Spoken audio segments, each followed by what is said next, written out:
Welcome. You are watching Line Screw 1. Well, hello, tubers. Hope you're doing well.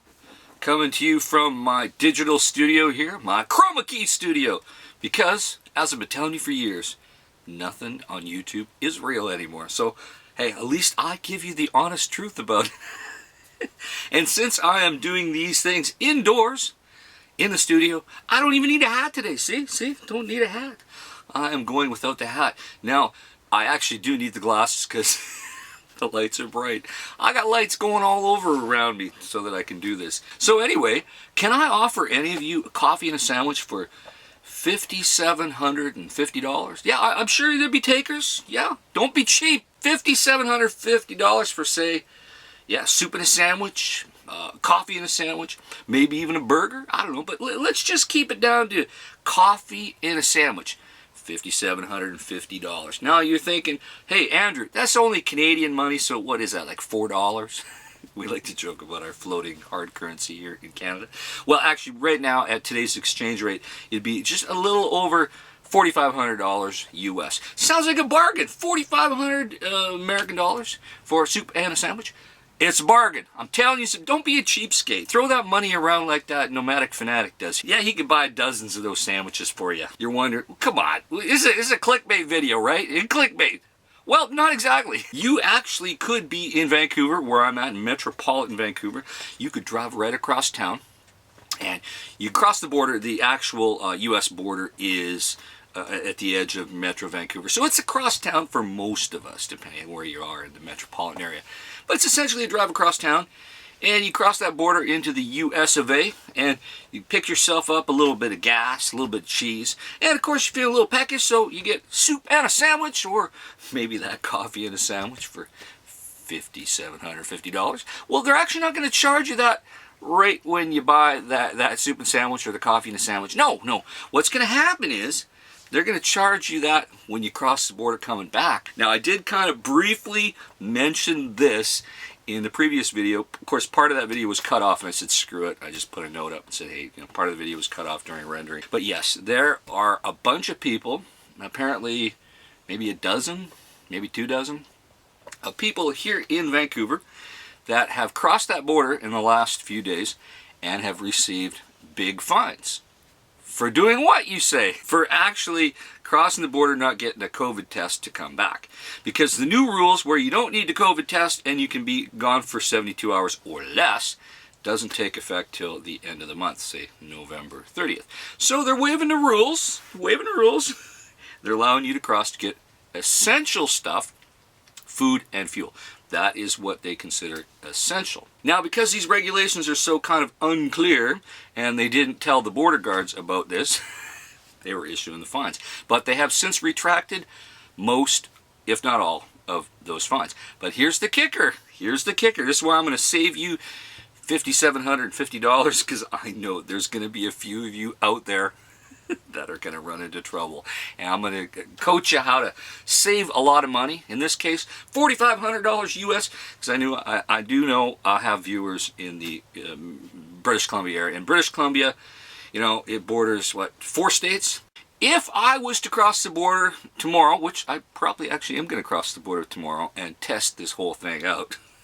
If I cross that border and get myself some cheese, some American gasoline for my car, and a bunch of groceries, only things I can eat or fuel for my car, and head her on back to the border, I should be good.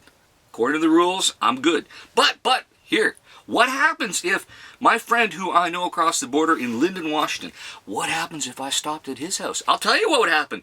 I'm getting a fine. Because the border guard's going to ask questions like, let's see your shopping list. What did you buy? Did you speak to anybody down there? Did you meet anybody? And then if you piped up and said, oh yeah, I had soup and a sandwich with my buddy in Lyndon at the coffee shop next to the Safeway on the God Meridian, he's going to say, oh, violation. That is not essential. Not essential. That soup and a sandwich or that coffee and a sandwich, absolutely not essential to your travel. Here's a fine, boy. $5,750. Enjoy paying. If you don't want this to happen to you, this is what you got to do. This mum's the word. If you happen to run into somebody you know across the border, you don't be telling the border guard on your return trip. And you better not be throwing in a flat screen TV on your shopping list when you're at the Walmart in Bellingham. No. Oh, that's going to be non-essential. Now, I do have questions because, you know, when regulations are not clear, what is essential?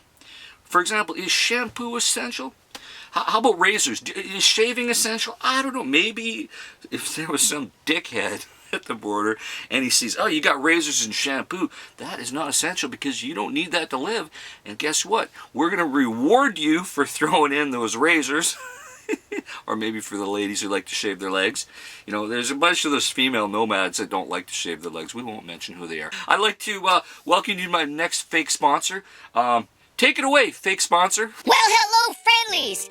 I'm the new sponsor of Line Screw One. I think it's just hilarious that you give me money, so now I'm giving Line Screw money. And I'm hoping that if I give him enough money, I can buy his love. Yeah, I think I can buy his love and affection and his respect.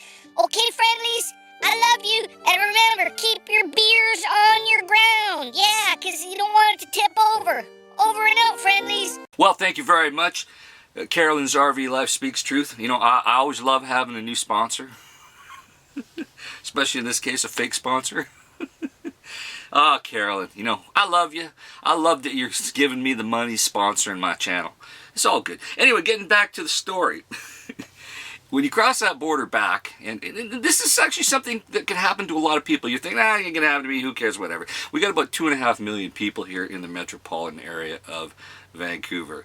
And many of them are crossing the border now. So you got to be careful as a family. Little Tommy in the back, he's going to pipe up to the border guard. Oh yeah, tell the border guard that I bought a new video game. You know? Or they split the family up and the border guard starts interrogating the husband, the wife, and the kids. And little Bobby says, oh yeah, we stopped at Denny's. Busted. $5,750 fine. Might even be for a few of you people involved. I don't know if they're going to do that with the group or the individual or what. The you know, family of 4 could easily get hit with $5,750 times 4 if you had 4 soup and sandwiches and 4 coffees and sandwiches or whatever the hell you're eating. Maybe if you're one of those vegan nomad granola crunchers, you had a tofu sandwich, you know, that was a fair trade soybean, you know, gluten-free or whatever the hell liberal sandwich that these people eat. So, that's the kicker. Now, so you're going to have to pay attention to a few things here. If you want me to effectively save you $5,750 on that soup and sandwich, you got to pay attention to a couple things. Only buy fuel for the car, okay, whether that's diesel or gasoline. Okay, that's pretty straightforward. Now for the food items, what you want to do is don't be driving too far. If you're coming from Vancouver, don't go past Bellingham. Don't be doing that day trip down to Seattle. Seattle's another 80 some odd miles. You get caught on that receipt of going to Fred Meyer in the Seattle area, they're going to say, hey, really? Really? This is essential you had to drive another 80 miles past Bellingham? And they're going to check that receipt. You know a douchebag officer is going to probably do that. And they're going to see all that stuff that you got in there. Don't be buying anything you can't eat. Just saying, just trying to save you money. Hey, if you want to challenge the program and see if you can get caught, maybe see if you can get away with it, good for you. You're an adult. You can make your own choices. And the fine is yours to pay. Just trying to help you here, folks.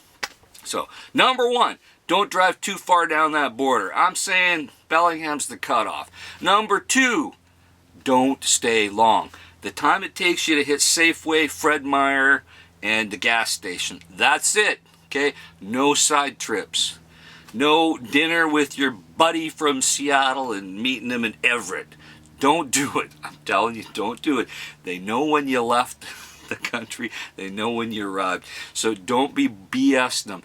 You're scanned on the way out. You're scanned on the way in. So don't think you can just lie and say, oh yeah, I was gone 45 minutes. Meanwhile, you're gone 10 hours, okay?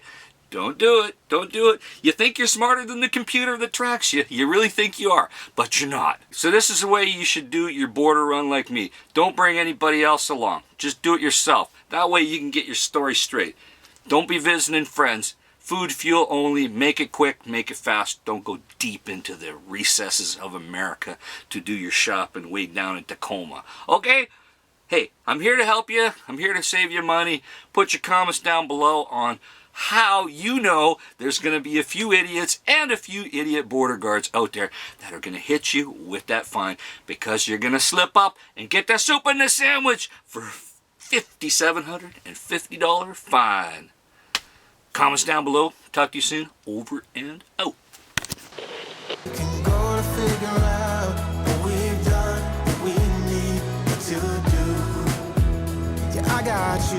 I got you, I got you.